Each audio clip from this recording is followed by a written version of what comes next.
Hello नमस्कार साथियों, आप सबों को फिर से अपना यूट्यूब चैनल माँ आशा ES पॉइंट में स्वागत है। मेरे साथियों, इस वीडियो में मैं आपको क्लास 12 फिलोसफी यानी कि दर्शन शास्त्र के चैप्टर 2 के जितने भी ऑब्जेक्टिव क्वेश्चन है सबको सॉल्व करने वाला हूँ।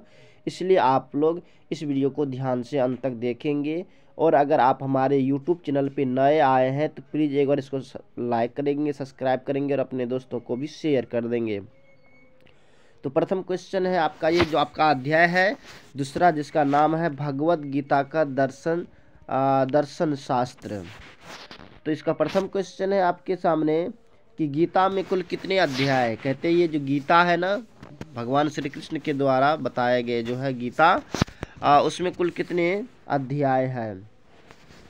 आपके सामने ऑप्शंस है 12, 15, 18 या 25। इसका जो करेक्ट आंसर होगा वो हो जाएगा आपको सी यानी कि 18। नेक्स्ट प्रश्न है आपके सामने कि भगवत गीता के संबंध में निम्नलिखित में कौन सा विकल्प सही है।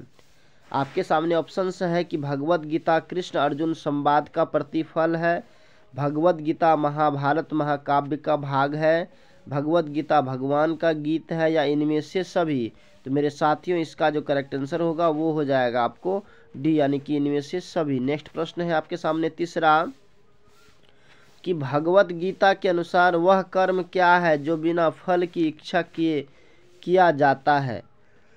आपके सामने ऑप्शंस है सकाम कर्म, निष्काम कर्म, विकर्म कर्म और अकर्म कर्म। तो इसका जो करेक्ट आंसर होगा वो हो जाएगा आपको बी यानी कि निष्काम कर्म। क्या हो जाएगा? निष्काम कर्म। नेक्स्ट प्रश्न है आपके सामने चौथा कि निम्नलिखित में कौन भगवत गीता के अनुसार ईश्वर की अवतार है। आपके सामने ऑप्शन से ए अर्जुन, बी कर्ण, सी कृष्ण, डी भीम। तो इसका जो करेक्ट आंसर होगा वो हो जाएगा आपको सी यानी कि कृष्ण। नेक्स्ट प्रश्न है आपके सामने भारतीय दर्शन में कर्म सिद्धांत के अनुसार कर्म का फल क्या हो सकता है। तो आपके सामने ऑप्शन है बंधन, जीवन में दुख, पुनर्जन्म, या इनमें से सभी। तो इसका जो करेक्ट आंसर होगा वो हो जाएगा आपको डी यानी कि इनमें से सभी।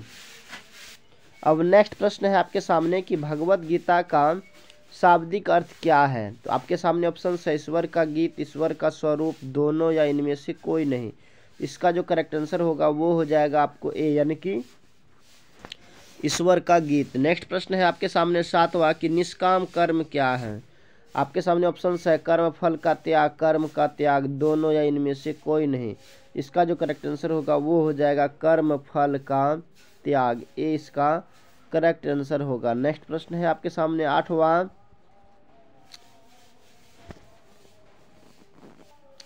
कि भगवत गीता में कौन से विचार पाए जाते हैं। आपके सामने ऑप्शन है निष्काम कर्म, योग की अवधारणा, लोक संग्रह, या इनमें से सभी।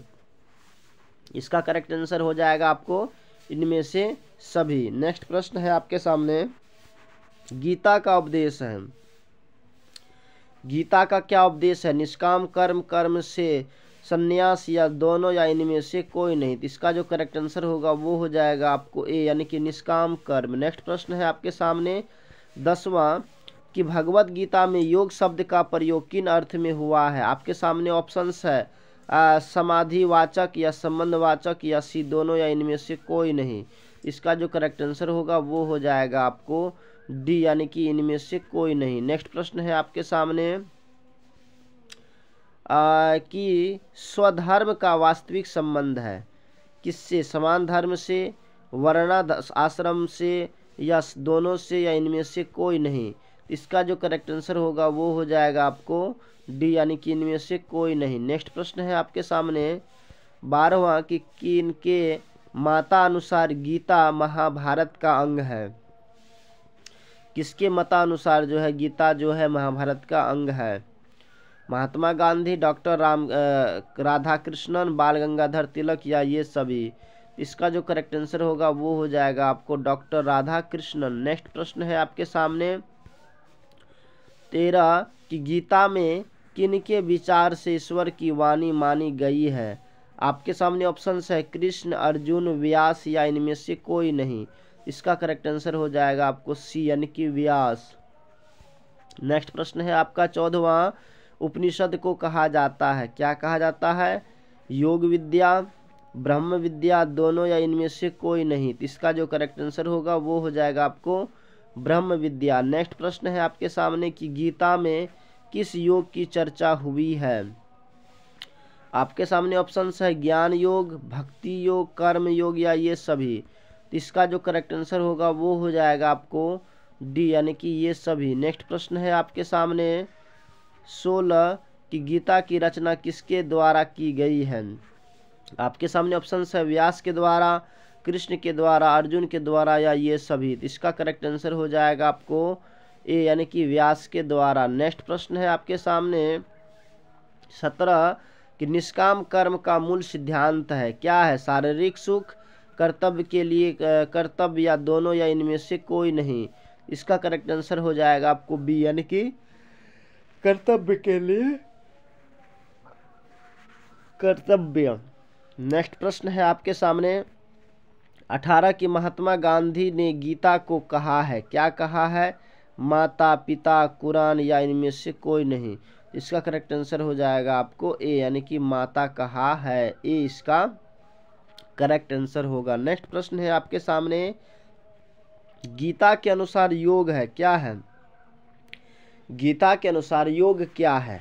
त्याग है, समाधि है, ईश्वर से मिलन है या ये सभी। तो इसका जो करेक्ट आंसर होगा वो हो जाएगा आपको सी, यानी कि ईश्वर से मिलन। नेक्स्ट प्रश्न है आपके सामने 20 की गीता रहस्य की रचना किसने की है? आपके सामने ऑप्शंस है बाल गंगाधर तिलक, महात्मा गांधी, दोनों या इनमें से कोई नहीं। इसका करेक्ट आंसर हो जाएगा आपको ए, यानी कि बाल गंगाधर तिलक।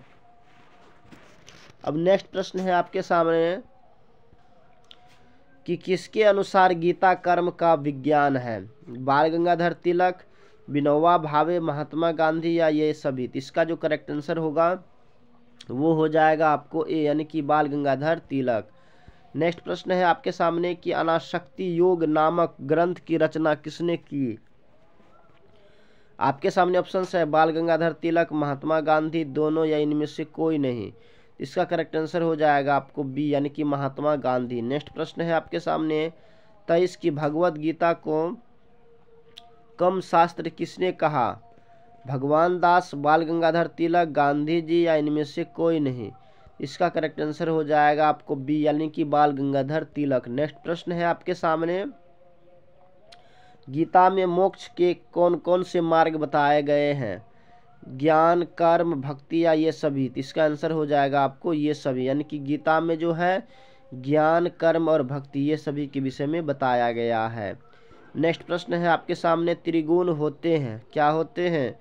तम हो या रज या गुण या इसमें से कोई नहीं। तो इसका करेक्ट आंसर हो जाएगा आपको बी, यानी कि रज गुण होते हैं। त्रिगुण जो है ये रज होते हैं। नेक्स्ट प्रश्न है आपके सामने 26 गीता में परमात्मा के कौन स्वरूप बताए गए हैं? व्यक्त, अव्यक्त, दोनों या इनमें से कोई नहीं। तो इसका करेक्ट आंसर हो जाएगा आपको सी, यानी कि दोनों। नेक्स्ट प्रश्न है आपके सामने 27 किसके अनुसार गीता माता है? बाल गंगाधर तिलक, विनोबा भावे, महात्मा गांधी या ये सभी। इसका करेक्ट आंसर हो जाएगा आपको सी, यानी कि महात्मा गांधी। नेक्स्ट प्रश्न है आपके सामने 28 कि किसकी अंतिम भाग को उपनिषद कहते हैं? पुराण, वेद, दोनों या इनमें से कोई नहीं। इसका करेक्ट आंसर हो जाएगा आपको बी, यानी कि वेद। नेक्स्ट प्रश्न है आपका 29 कि गीता में स्वधर्म का क्या अभिप्राय है? जिस वर्ण का जो स्वाभाविक कर्म है वही उसका स्वधर्म है, या वर्ण के वानोत्तर कर्म ही उसका स्वधर्म है, या दोनों या इनमें से कोई नहीं। तो इसका करेक्ट आंसर हो जाएगा आपको ए, यानी कि जिस वर्ण का जो स्वाभाविक कर्म है वही उसका स्वधर्म है। नेक्स्ट प्रश्न है, नेक्स्ट और अंतिम प्रश्न है कि गीता में योग शब्द का व्यवहार हुआ है, तो क्या होगा? आत्मा से मिलन का, या आत्मा का परमात्मा से मिलन का, या दोनों या इनमें से कोई नहीं। तो मेरे साथियों ये अंतिम प्रश्न है, इसका आंसर आप हमें कमेंट में बताएंगे कि क्या होगा। बाकी इस 30 ऑब्जेक्टिव क्वेश्चन में आपका कितना सही हुआ है आप हमें ज़रूर बताएंगे। अगर आपको ये वीडियो पसंद आया होगा तो प्लीज़ आप हमारे यूट्यूब चैनल को भी सब्सक्राइब कर लेंगे, लाइक कर देंगे और अपने दोस्तों को भी शेयर करेंगे। बाकी so thanks very much, all the best. फिर मिलते हैं आगे की वीडियो में, तब तक के लिए जय हिंद।